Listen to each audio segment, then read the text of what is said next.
ಇಂಥ ಒಂದು ಕಾರ್ಯಕ್ರಮ ಬಹುಶಃ ಆಗ್ತದೆ ಅನ್ಸ್ಕೊಳ್ಳಿಲ್ಲ. ಬಹುಶಃ ಇಂಥ ಒಂದು ಕಾರ್ಯಕ್ರಮವನ್ನ ಮಾಡುವಲ್ಲಿ ಬಹುಶಃ ಎಂತದ ಭವಿಷ್ಯ ಬಿಟ್ಟು ಮಾತಾಡ. ಈಗ ಇದು ಆರಾಯ್ತು. ಈಗ ಭವಿಷ್ಯ ಬಿಡ. ಭವಿಷ್ಯ ಬೇಕು ಮರೆಯ, ಭವಿಷ್ಯ ಬಿಡ್ಲಿಕ್ಕೆ ಆಗುದಿಲ್ಲ. ಮತ್ತೆ ಹೇಳುದು ಬೇಡ, ಒಂದ್ಸರಿ ಹೇಳಿದ್ರೆ ಸಾಕಲ್ಲ. ವಿಷಯ ಮುಂದೆ ಹೋಗುದಿಲ್ಲ ಅಲ್ಲ. ಅದೇ ಸಮಸ್ಯೆ ಅದೇ. ಹಾಗೆ ಎಲ್ಲರೂ ಸೇರಿ ಮಾಡೋಣ ಅಂತ ಹೇಳೋದಕ್ಕಾಗಿ ಬಹುಶಃ ನಮ್ಮ ಈ ಗುರುಮಠದಲ್ಲಿ ಇಂಥ ಒಂದು ಕಾರ್ಯಕ್ರಮ ಬಹುಶಃ ಈಗ ನಿನಗೆ ಭವಿಷ್ಯ ಇಲ್ಲದೆ ಹೋಗ್ತದೆ. ಮತ್ತೆ ಮುಂದೆ ಈಗ ಎಲ್ರಿಗೂ ಸ್ವಾಗತವನ್ನು ಕೋರುತ್ತಾ ಮುಂದೆ ಪ್ರಾರ್ಥನೆ. ಯಾರ್ಯಾರು ಬಂದಿದ್ದಾರೆ ಅಂತ ನೋಡ್ಕೊಂಡೆ? ಹೌದು ಮರೆ, ಇವ್ರು ಬಂದ್ರಲ್ಲ. ಇವ್ರಂದ್ರೆ ಇವ್ರು ಮರ್ರೆ, ಇದು ಇವ್ರು ಬರಲೇಬೇಕು ಮರೆ. ಜೂಜಾಟ ಅಲ್ವರೇ, ಇವ್ರು ಬಂದ್ರೆ ಏನಾದ್ರು ಕೊಡ್ತಾರೆ.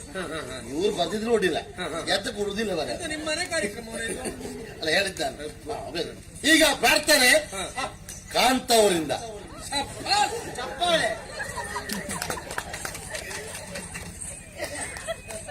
ಬಾರಿ ಹಾರಿಸ್ತಿಯಲ್ಲ, ಈಗ ಶುರು ಮಾಡ.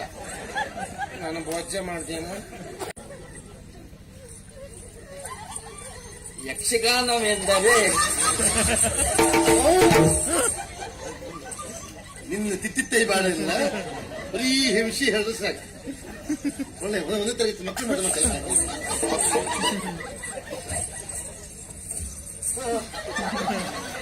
ಯಕ್ಷಗಾನವೆಂದರೆ ವೇಷ, ಅಭಿನಯ, ಮಾತು, ವೇಷಭೂಷಣ ಎಲ್ಲವೂ ಸೇರಿದಂತ ಸರ್ವಾಂಗೀಣ ಸುಂದರವಾದಂತ ಕಲೆ. ಆದಂತ ಕಣ್ಣಿ ಮನೆಯವರು ಏನು ಏನು ಹೇಳಿದೆಯಲ್ಲ ನೀವಂತ ಬಂದ, ನೀವೇನು ಹೇಳಿದೆ? ಅವಳ ಹೆಸರು ಮಾರ್ರೆ ಕಣ್ಮಣಿ. ಮತ್ತ ಕಣ್ಣಿಮಣಿ ಅಂದ. ಕಣ್ಮಣಿಯವರು ಹೂಕುಚ್ಚವನ್ನು ಕೊಟ್ಟು ಸ್ವಾಗತ ಕೊಡಬೇಕು. ಯಥಾಸ್ತ ತತದೃಷ್ಟಿ. ಅಂದ್ರೆ ನಾನ್ ನೋಡಿದ್ದನ್ನು ಇವ್ರು ನೋಡಬಾರ್ದು, ಇವ್ರು ನೋಡಿದ್ದನ್ನು ನಾನ್ ನೋಡಬಾರ್ದು. ಹೌದೇ ಅಲ್ವಾ? ಮೊದಲೇ ಹೇಳ್ಕೊಳ್ಳಿ. ನೋಡ್ತೇ ಹೇಳ್ಕೊಳ್ಳಿ. ಹಾಗೆಲ್ಲ ಅಸ್ತವದಲ್ಲಿ ದೃಷ್ಟಿ ಹೋಗ್ಬೇಕು. ಇದು ಯಕ್ಷಗಾನ. ಯಾವ್ಯಾವ ವಿದ್ಯಾರ್ಥಿಗಳು ಯಾವ್ಯಾವ ವಿಚಾರದಲ್ಲಿ ಇದ್ದಾರೆ ಅದನ್ನ ನಿಮ್ಗೆಲ್ಲ ಎಂತ ಆಗಿದೆ ಮರ. ನನ್ ಕಂಡ್ರೆ ಎಂತ ಕಂಡ ಕಾಣುತ್ತೆ ನಿಮ್ಗೆಲ್ಲ. ನಂಗೆ ಅಷ್ಟು ಗೊತ್ತಾಗುದಿಲ್ವ? ಆಗಿದ್ರೆ ಸಣ್ಣ ಮಕ್ಕಳು ಹೇಳಿದಾಗ ಉಂಟು ಮರ. ನೀವು ಅವ್ರು ಬರ್ತಾರೆ ಕಾರ್ಯಕ್ರಮ ಹೀಗೆ ನಿರೂಪಣೆ ಮಾಡೋದು ಆಣೆ ಇಲ್ಲ. ಈಗ ಆಯ್ತಪ್ಪ, ಅದಕ್ಕಾಗಿ ನಾವು ನಮ್ಮಲ್ಲಿ ಹಿರಿಯವರಿಗೆ ಕೊಟ್ಟದ್ದಲ್ವಾ?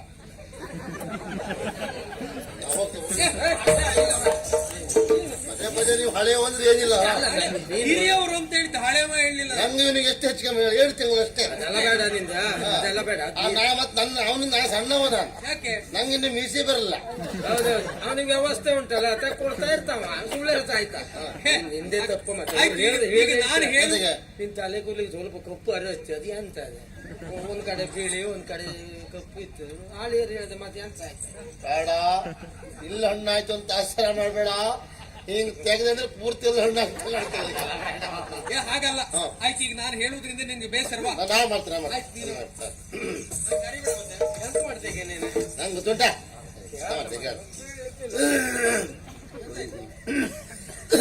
ಗುಡ್ರಿಕೆ ಅಮ್ಮ ಅದು. ಗುಡ್ರಿಕೆ ಅಮ್ಮ. ಗುಡ್ರಿಕೆಮ್ಮಲ್ಲ, ಗುಡ್ರಿಕೆಮ್ಮ ಹೇಳ. ಗುಡ್ರಿಕೆಮ್ಮ ಗುಡ್ರಿ ಅವರು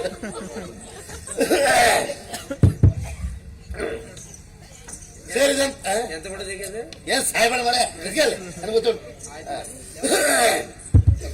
ಸರಿ, ಸೇರಿದಂತ ಭಕ್ತಾಭಿಮಾನಿಗಳೇ, ಇಲ್ಲಿ ಎಂತ ದೇವಸ್ಥಾನ ಕಾರ್ಯಕ್ರಮವೇ ಇಲ್ಲ.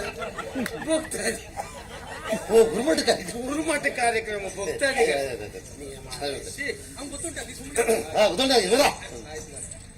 ಎಲ್ಲರಿಗೂ ನಮಸ್ಕಾರ. ನಮ್ಮ ಈ ಗುರುಮಠಕ್ಕೆ ಬಂದಂತ ಪರ ಊರಿನ ವಿದ್ಯಾರ್ಥಿಗಳು, ನರಗುಂದಂತ ಬಂದಂತ ವಿದ್ಯಾರ್ಥಿ ಅಲ್ವಾ? ನಲಂದಿಂದ ವಿದ್ಯಾರ್ಥಿಗಳು ಹಾಗೂ ನಮ್ಮ ವಿದ್ಯಾರ್ಥಿಗಳು, ಊರಿನವರು, ಹೊರ ಊರಿನವರು ಎಲ್ರಿಗೂ ನಮಸ್ಕಾರ. ಯಾಕಂದ್ರೆ ನಮ್ಮ ಈ ಗುರುಮಠದಲ್ಲಿ ಬಹುಶಃ ಇಂಥ ಒಂದು ಕಾರ್ಯಕ್ರಮ ಬಹುಶಃ ಆಗ್ತದೆ ನೆನೆಸ್ಕೊಳ್ಳಿಲ್ಲ. ಬಹುಶಃ ಇಂಥೊಂದು ಕಾರ್ಯಕ್ರಮವನ್ನ ಮಾಡುವಲ್ಲಿ ಬಹುಶಃ ಎಂತದ ಭವಿಷ್ಯ ಬಿಟ್ಟು ಮಾತಾಡ. ಈಗ 5-6 ಈಗ ಭವಿಷ್ಯ ಬಿಡ. ಭವಿಷ್ಯ ಬೇಕು ಮರೆಯ, ಭವಿಷ್ಯ ಬಿಡ್ಲಿಕ್ಕೆ ಆಗುದಿಲ್ಲ. ಮತ್ತೆ ಹೇಳುದು ಬೇಡ, ಒಂದ್ಸರಿ ಹೇಳಿದ್ರೆ ಸಾಕಲ್ಲ, ವಿಷಯ ಮುಂದೆ ಹೋಗುದಿಲ್ಲ ಅಲ್ಲ. ಅದೇ ಸಮಸ್ಯೆ ಅದೇ. ಹಾಗೆ ಎಲ್ಲರೂ ಸೇರಿ ಮಾಡೋಣ ಅಂತ ಹೇಳೋದಕ್ಕಾಗಿ ಬಹುಶಃ ನಮ್ಮ ಈ ಮಠದಲ್ಲಿ ಇಂಥ ಒಂದು ಕಾರ್ಯಕ್ರಮ ಬಹುಶಃ ಈಗ ನಿನಗೆ ಭವಿಷ್ಯ ಇಲ್ಲದೆ ಹೋಗ್ತದೆ ಆಗ್ತಾ ಉಂಟು. ಹಾಗಾಗಿ ಬಂದವರಿಗೆಲ್ಲರಿಗೂ ಸ್ವಾಗತ ಸುಸ್ವಾಗತ. ಮೊದಲಾಗಿ ಈ ಕಾರ್ಯಕ್ರಮಕ್ಕೆ ಅಧ್ಯಕ್ಷತೆಯಾಗಿ ವಹಿಸಿರುವಂತ ನಮ್ಮ ಮಹಾರಾಜರು ವಿದ್ಯಾರ್ಥಿಗಳ ಮೊದಲು ಕರ್ಕೊಳ್ಬೇಕು, ಆಮೇಲೆ ಮಹಾರಾಜರು ಗುರುಗಳು. ನಂಗೆ ಗೊತ್ತುಂಟು ಮರ, ಈ ಎಲ್ಲ ಸಂಗತಿಗಳೇ ಮರ. ಈಗ ಪ್ರಥಮವಾಗಿ ಎಲ್ಲ ವಿದ್ಯಾರ್ಥಿಗಳು ಬರಬೇಕು. ಬರ್ರಿ ಬರ್ರಿ ಬರ್ರಿ ಬರ್ರಿ ಬರ್ರಿ ಬರ್ರಿ ಬರ್ರಿ ಬರ್ರಿ. ಸ್ವಾಗತ ಸುಸ್ವಾಗತ.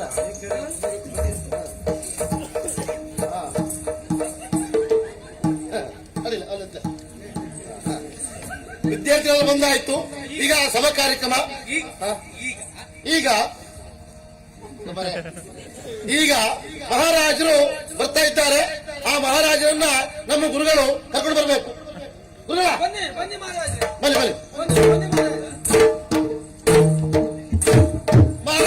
ನಮೋ ನಮಃ. ನಮಸ್ಕಾರ ನಮಸ್ಕಾರ. ಹೋಯ್ ಎಲ್ಲ ಅಲ್ಲೇ ರೀ, ಎಲ್ಲ ಶಾಂತ ರೀತಿಯಿಂದ ವರ್ತಿಸಬೇಕು. ಹೋಯ್ ನಮಸ್ಕಾರ. ಇದು ಗಲಾಟೆ ಆಗ್ತಾ ಉಂಟು, ಆಗಬಾರ್ದು ಅಂತ ಹೇಳಿ ಹೇಳಿದ್ರೆ ಗಲಾಟೆ ಆಗ್ತಾ ಉಂಟು. ನೀವು ಬನ್ನಿ ಶಾಂತಿಗೊಳಿಸಿ ಹೇಳಿದ್ರೆ ಯಾರಾದ್ರು ಏನಾಯ್ತು ಈಗ? ಬಂದ ನಮಸ್ಕಾರ ನಮಸ್ಕಾರ ಶಾಂತಿ ಶಾಂತಿ ಹೇಗೆ ಕರೆದಿದೆ ನನ್ನ ಗುರುಗಳು ಬರ್ಲಿ ಅಂತ ಹೇಳಿ. ಓ ಹಾಗೆ ಹೇಳಿದ್ದ. ಅವ್ರು ಬರ್ತಾ ಇದ್ದಾರೆ. ನೀ ಯಾರು ಬರ? ನಾನ್ ನಳಂದ ವಿಶ್ವವಿದ್ಯಾಲಯದಿಂದ ಬಂದವ, ಸದನ ಅಂತ. ಅಲ್ಲಿಂದ ಬಂದವ್ರ? ನಮಸ್ಕಾರ. ಇರ್ಲಿ, ಒಳ್ಳೆ ಮರ್ಯಾದೆ ಕೊಟ್ರಿ. ಕೊಡದ ಏನ ಅಲ್ಲ ಈಗ ಈಗ ಎಂತದ ಗುರುಗಳು ಎತ್ತಾರೆ. ಬರ್ಬೇಕು, ನೀ ಹೇಳಿಲ್ಲ. ಇಲ್ಲ ಇಲ್ಲ, ನೀ ಕಾರ್ಯ ಬರ್ತಾರೆ ಗುರುಗಳ ಆದಷ್ಟು ಬೇಗ ಮಹಾರಾಜರನ್ನ ಕರೆತಿರ್ಬೇಕು. ಗುರುಗಳ ಗುರುಗಳು ಬನ್ನಿ ಬನ್ನಿ ಬನ್ನಿ. ಸ್ವಾಗತ ಸುಸ್ವಾಗತ.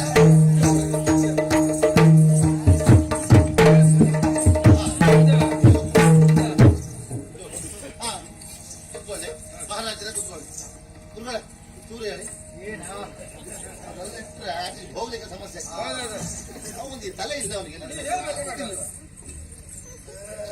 ಅಲ್ಲ ನೋಡ್ಕೊಳ್ತಾ ಸರಿ ಆಗ್ತದೆ ಅಂತಾರೆ. ಆಯ್ತಾ? ಸರಿ ಆಯ್ತಾ? ಗುರುವರಿ ತೊಂದ್ರೆ ಆಗುದಿಲ್ಲ. ದಾರಿ ಈಗ ಎಲ್ಲಿ ಯಥಾಸ್ಥಾನಕ್ಕೆ ಪೋ. ಹೀಗೆ ಬಂದು ಹೀಗೆ ಹೋಗಲ್ಲ. ಮಹಾರಾಜ್ರಿ ಚಂದ ಕೂತ್ಕೊಂಡತ್ತೆ ಇಲ್ಲ. ಈಗ ಏನ್ ಮಾಡುವುದು?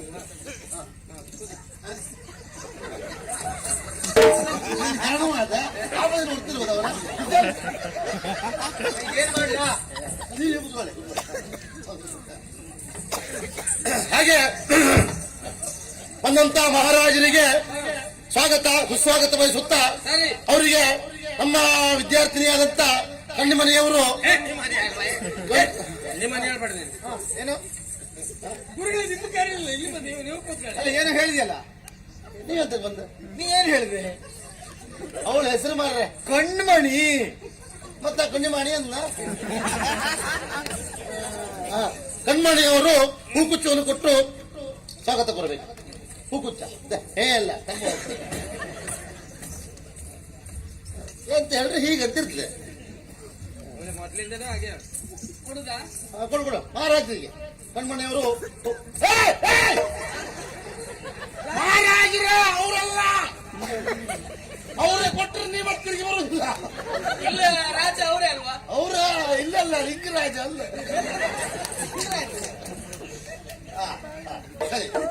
ಈಗ ಈ ಮರ ಈಗ ನಮ್ಮ ಗುರುಮಠದ ಗುರುಗಳಂತ ಗುರುಗಳಿಗೆ ಅಲ್ಲ, ಅವ್ರ ಹೆಸರಂತ ನಂಗೆ ಗೊತ್ತಿಲ್ಲ ಮರ. ದೇವದತ್ತ ದೇವದಾಸರ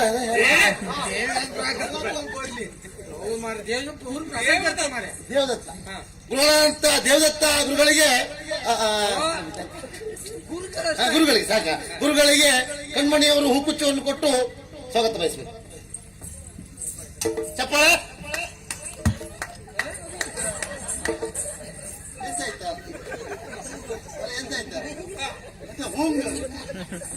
ಅಲ್ಲ ನೀನು ಹೂಕುಚ್ಚ ಕೊಟ್ಟಾಗಿಲ್ಲ ಇಲ್ವಾ? ನೀ ಕೊಡುದು ಬೇರೆ ರೀತಿ ಆಗ್ತಾ ಉಂಟದ ಈಗ. ಅವ್ರು ಗುರುಗಳಲ್ಲ, ನೀ ಕೊಡುದು ಹೇಗೆ ಗೊತ್ತುಂಟ? ಸರಿ ಇರ್ತಾರೆ ಹೇಳ್ಬೇಡ.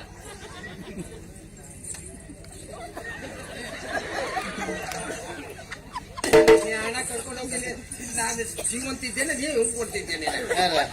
ನೀ ನೋಡುದೇ ನೀನ್ ಕೊಡ್ಲಿಕ್ಕೆ ಆಗುದಿಲ್ಲ, ನೋಡುದೇ ಹಾಗಲ್ಲ. ಭಕ್ತಿಯಿಂದ ಕೊಡ್ಬೇಕಪ್ಪ, ಹಾಗೂ ಸರಿಯಾಗುದಿಲ್ಲ ಅದು. ಅದು ಭಾವ ಭಕ್ತಿ. ಭಾವ ಭಕ್ತಿಯಿಂದ ಇವುಗಳೇ ಹೂಗ. ಹಾ ಸರಿ.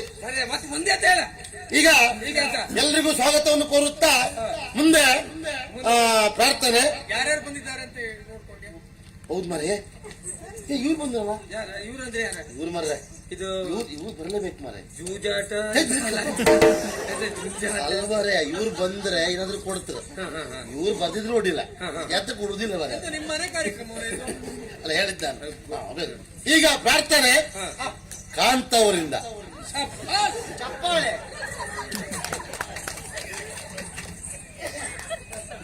ಬಾರಿ ಹಾರಿಸ್ತಿಯಲ್ಲ, ಈಗ ಶುರು ಮಾಡ. ನಾನು ಭೋಜ ಮಾಡ್ತೇನೆ, ನನಗೆ ಗೊತ್ತಿತ್ತು ನೀನು ಇಷ್ಟೇ ಮಾಡ್ತೆ ಅಂತ. ನಾನು ಅದಕ್ಕೆ ನಮ್ಮ ಗಣೇಶನ ಹತ್ರ ಬರೆಸ್ಕೊಂಡು ಬಂದಿದ್ದು ನಾನು. ಅವ ಏನ್ ಬರ್ಕೊಡುವ ಹೇಳ? ಇಷ್ಟು ಸಕ್ಕರೆ ಹಾಕಿ, ಇಷ್ಟು ಪುಡಿ ಹಾಕಿ ಅದೆಲ್ಲ ಬರ್ಕೊಡ್ತಾವ. ಈಗ ಬರ್ಕೊಟ್ಟಿದ್ದು ನಂಗೆ ಗೊತ್ತಿತ್ತು.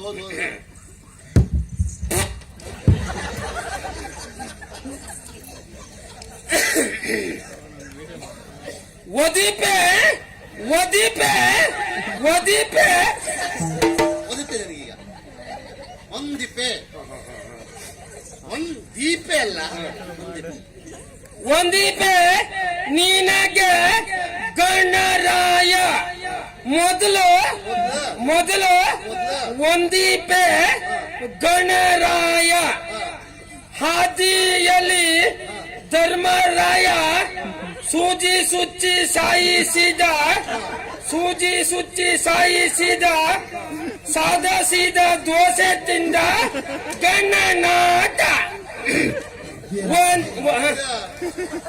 ಈರುಳ್ಳಿ ದೋಸೆ ಇಲ್ಲ ಇತ್ತಲ್ಲ, ಅದು ಸೀದಾ ನಾವೊಂದು ಎಳ್ಳಿ ಕಲ್ಲು ಬಿಡು ಮಾಯ. ಅವ ಗಣೇಶ್ ಬರ್ಕೊಡು ಅವ ಏನ್ ಬರ್ಕೊಡು ಅವ. ಒಂದೀಪೆ ನಿನಗೆ ಗಣರಾಯ ಮೊದಲು ಒಂದೀಪೆ ನಿನಗೆ ಗಣರಾಯ ಹದಿಯಲಿ ಧರ್ಮರಾಯ ಸುಚ್ಚಿ ಸಾಯಿಸಿದ ಸಾಧಿಸಿದ ದೋಷದಿಂದ ಗಿಣಿನಾಥ ಸ್ವಾಮಿ ಗಿಣಿನಾಥ. ಗಿಣಿನಾಥ ಅಧ್ಯಾಯ ಗಣನಾಥ ಹೋಗಿ ಕರ್ಮ ಬಾ.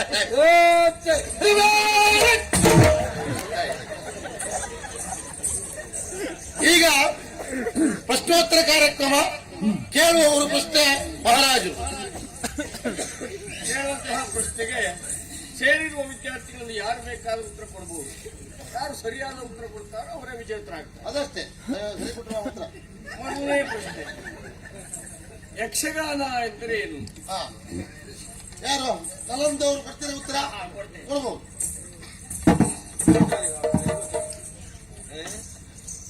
ಪ್ರಶ್ನೆ ಅಂತ ಯಕ್ಷಗಾನ ಎಂದರೆ ಇವ್ರು ಒಳ್ಳೆ ಉತ್ತರ ಕೊಡ್ತಾರೆ. ಅಷ್ಟೇ ಅಲ್ವಾ? ನಲಂದ ವಿಶ್ವವಿದ್ಯಾಲಯ ಬಂದವ ನಾನು. ಇದೆಲ್ಲ ಒಂದು ಪ್ರಶ್ನೆ ನಮಗೆ. ಈ ಪ್ರಶ್ನೆ ಆಯ್ತಲ್ಲ ಈಗ. ಪ್ರಶ್ನೆ ಅಂತ ಅಂದ್ರೆ ಯಕ್ಷಗಾನ ಎಂದರೇನು? ಯಕ್ಷ ಗಾನ, ಗಾನ ಯಕ್ಷ, ಇದುವೇ ಯಕ್ಷಗಾನ. ಎಂತ ಉತ್ತರ ಮಾಡಿ. ಯಕ್ಷ ಗಾನ, ಗಾನ ಯಕ್ಷ, ಅಪ್ಪ ಅಮ್ಮ, ಅಮ್ಮ ಅಂತ ಅಲ್ವಾ? ನೃತ್ಯ ನಾಟ್ಯಗಳಿಂದ ಕೂಡಿರುವುದೇ ಯಕ್ಷಗಾನ. ಆಯ್ತಾ? ಯಕ್ಷಗಾನ ಕಲಾವಿದನಿಗೆ ಇರಬೇಕಾದ ಪ್ರಮುಖ ಏನು? ಹೇಳಿ. ಏನಿರ್ಬೇಕು? ಹೇಳ್ಬೇಕು, ಬುದ್ಧಿವಂತಿಕೆ ಇರಬೇಕು, ಸಮಯ ಪ್ರಜ್ಞೆ ಬೇಕು. ಅದು ಬೇಕೆ. ಅದರ ಕ್ರಮ ಹೇಳ್ಬೇಕಾ? ಯಥಾಸ್ತ ತತದೃಷ್ಟಿ. ಅಂದ್ರೆ ನಾ ನೋಡಿದ್ದನ್ನು ಇವ್ರು ನೋಡಬಾರ್ದು, ಇವ್ರು ನೋಡಿದ್ದನ್ನು ನಾ ನೋಡಬಾರ್ದು. ಹೌದೇ ಅಲ್ವಾ? ಅದು ಮೊದಲೇ ಹೇಳ್ಕೊಳ್ಳಿ.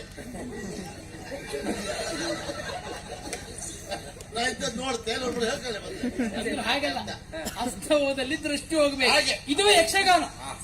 ಈಗ ಸಮುದ್ರ ಅವರು ಉತ್ತರ ಕೊಡ್ಬೇಕು.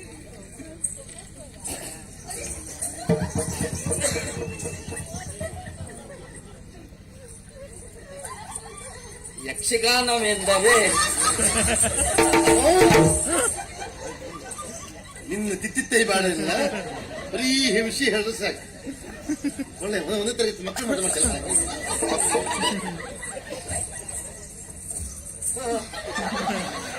ಯಕ್ಷಗಾನವೆಂದರೆ ವೇಷ, ಅಭಿನಯ, ಮಾತು, ವೇಷಭೂಷಣ ಎಲ್ಲವೂ ಸೇರಿದಂತ ಸರ್ವಾಂಗೀಣ ಸುಂದರವಾದಂಥ ಕಲೆ. ಇದು ವಿಶೇಷವಾಗಿ ಅನೇಕ ರೀತಿಯ ಪ್ರಕಾರಗಳನ್ನು ಹೊಂದಿದೆ. ಉತ್ತರ ಕನ್ನಡ, ದಕ್ಷಿಣ ಕನ್ನಡ, ಮಲ್ನಾಡ ಕೆಲವು ಪ್ರದೇಶಗಳಲ್ಲಿ ಸೀಮಿತವಾಗಿ ಇದು ವಿಶೇಷವಾಗಿ ದೈವಾರಾಧನೆ ಕಲೆಯಾಗಿಯೂ ನಾವು ಗುರುತಿಸಿಕೊಂಡಿದ್ದೇವೆ. ಪ್ರಕಾರಗಳು ಎಂದರೆ ತೆಂಕು, ಬಳಗು, ಬಡಾಬಡಗು ಎನ್ನುವಂತಹ ವಿಶೇಷವಾದಂತಹ ಪ್ರಕಾರಗಳು ಇಲ್ಲಿ ಉಂಟು. ಒಟ್ಟಿನಲ್ಲಿ ಹೇಳುವುದಾದರೆ ಯಕ್ಷಗಾನ ಎನ್ನುವುದು ಸರ್ವಾಂಗೀಣ ಸುಂದರವಾದಂತಹ ಕಲೆ. ಈ ಉತ್ತರ ಸರಿಯಾಗಿದೆ. ಸರಿಯಾಗಿದೆಯಲ್ಲ? ಸರಿ. ಮುಂದಿನ ಪ್ರಶ್ನೆ. ಮುಂದಿನ ಪ್ರಶ್ನೆ, ಪಂಚಮ ವೇದ ಎಂಬುದಾಗಿ ಕರೆಸಿಕೊಂಡಿರುವಂತಹ ಮಹಾಕಾವ್ಯ ಯಾವುದು? ಇದು ನಲಂದವರು. ಪ್ರೇಮನಾಗವೇ ಪಂಚಮ ವೇದ. ಇವರು ಪ್ರೇಮನ ಉತ್ತರ ಸಮುದ್ರ.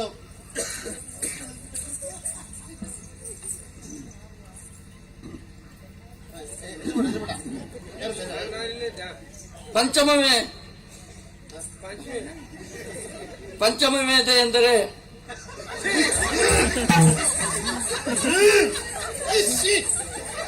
ಎಂತ ಗೀಸ್ಕಿಯದ ಎಂತ ಇತ್ತ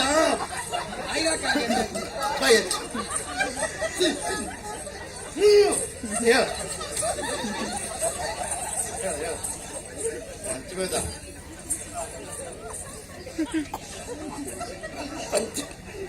ಒಂದು ಕೆಲಸ ಮಾಡ, ಧೈರ್ಯಕ್ಕೆ ನಾನಿಲ್ಲ. ಕಂಬ ತಗ ಹಿಂದೆ ಕಂಬ ಕೊಡುವ.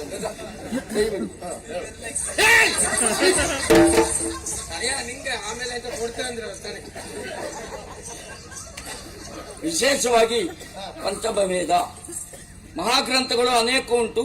ನಮ್ಮ ಸನಾತನ ಸಂಸ್ಕೃತಿಯನ್ನ ಬಿಂಬಿಸುವಂತಹ ಗ್ರಂಥಗಳು ಮಹಾಭಾರತ, ರಾಮಾಯಣ, ಸುಂಬಳು ಅನೇಕ ರೀತಿಯ ಗ್ರಂಥಗಳು ಉಂಟು. ಅದರಲ್ಲಿ ಪಂಚಮ ವೇದ ಅಂತ ಕರೆಸಿಕೊಂಡಿರುವಂತಹ ಗ್ರಂಥ ಮಹಾಭಾರತ.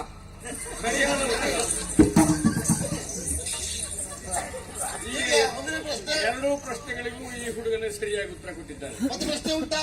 ಕೊನೆಯದಾಗಿ ಮೂರನೇ ಪ್ರಶ್ನೆ ಉಂಟು. ಕೇಳಿ ಕೇಳಿ. ಎರಡನೇ ತಾಯಿ ಎಂಬುದಾಗಿ ಯಾರನ್ನ ಕರೆಯುತ್ತಾರೆ? ಎರಡನೇ ತಾಯಿ ತಂದೆ. ತಾಯಿ ತಂದೆ. ನಾ ಹೇಳ್ತೇನೆ, ಏನು? ಎರಡನೇ ತಾಯಿ ಎನ್ನುವುದಾಗಿ ಅಪ್ಪನ ಎರಡನೇ ಹೆಂಡತಿಯನ್ನು ಕರೀತಾರೆ. ಸರಿಯಾದ ಉತ್ತರ. ಕಾರಣ ಇವನಪ್ಪ ಏನು ಹಾಗೆ. ಮತ್ತಾರಾದ ಉತ್ತರ ಕೊಡಬಹುದು. ಸಮುದ್ರ.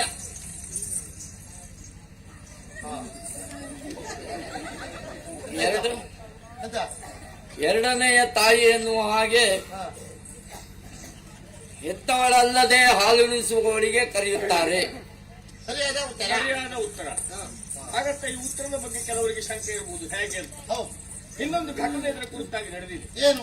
ಮಹಾಭಾರತ ಕಾಲದಲ್ಲಿ ಕರ್ಣನನ್ನು ಹೆತ್ತಂತಹ ಕುಂತಿ ಸಮಾಜಕ್ಕೆ ಅಂಜಿ ಆ ಶಿಶುವನ್ನ ಪೆಟ್ಟಿಗೆಯಲ್ಲಿಟ್ಟು ಗಂಗಾ ನದಿಯಲ್ಲಿ ತೇಲಿಬಿಟ್ಟು ಮಕ್ಕಳಿಲ್ಲದಂತಹ ಅಧಿರಥನಿಗೆ ಆ ಪೆಟ್ಟಿಗೆ ಸಿಕ್ಕು ಅದರಲ್ಲಿದ್ದಂತಹ ಮಗುವನ್ನ ತನ್ನ ಪತ್ನಿ ರಾಧೆ ಕೈಗೆ ಆತ ಕೊಟ್ಟ.